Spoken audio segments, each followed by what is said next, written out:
Welcome back, everyone. Ready for another deep dive? Always ready. Great. So just a few days ago, Uganda signed this WIPO treaty, right? The one about genetic resources and traditional knowledge. That's right, December 4th.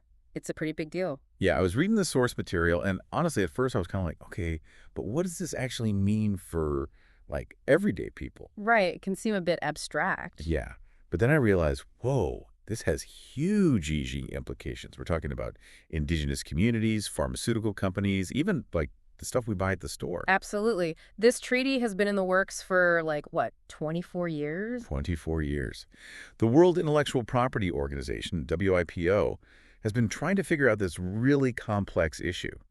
How do you protect intellectual property rights when it comes to traditional knowledge, especially knowledge about plants and genetic resources? It's really tricky. For centuries, indigenous communities, especially in places like Uganda, have developed this incredible knowledge about plants, their medicinal uses, agricultural practices, all sorts of things. Yeah, it's valuable knowledge, but it's been vulnerable to exploitation. Exactly. And that's where this treaty comes in. It's trying to create a legal framework to protect that knowledge and ensure that these communities benefit from its use. So one thing that really jumped out of me in the source material was this term biopiracy. What exactly does that mean? Well, biopiracy is when companies or researchers take resources or knowledge from indigenous communities, like plants or traditional medicines, without permission or fair compensation. It sounds like stealing. It basically is. Imagine like a pharmaceutical company patenting a traditional medicine without acknowledging the community that discovered it, or a cosmetics company using a plant extract based on indigenous knowledge without sharing any of the profits. That's biopiracy. And this treaty is trying to stop that. Exactly. One of the key parts of the treaty is this idea of disclosure. Like, Article 3 specifically says that anyone who wants to get a patent related to genetic resources or traditional knowledge has to disclose where they got it from. So, like, did they get consent from the community? Exactly. Did they agree on benefit sharing? All of that needs to be transparent. Interesting. Because one of the problems highlighted is that existing intellectual property laws, they focus on individuals, not communities. Right. And they don't last long enough. Yeah. The document actually says protection in perpetuity for the lifetime of the culture.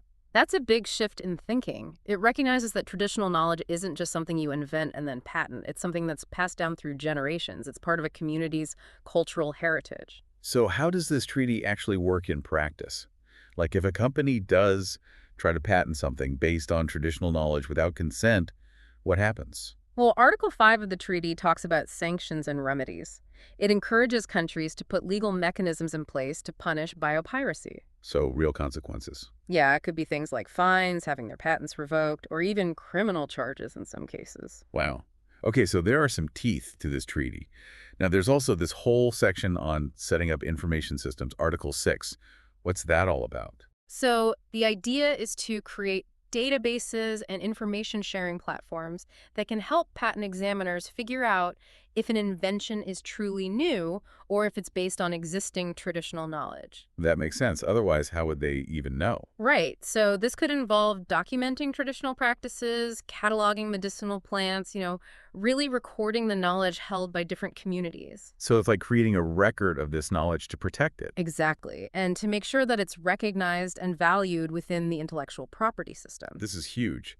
It's a totally different way of thinking about intellectual property. Yeah. And it's all about protecting traditional knowledge, making sure that indigenous communities benefit from the use of their resources. Absolutely.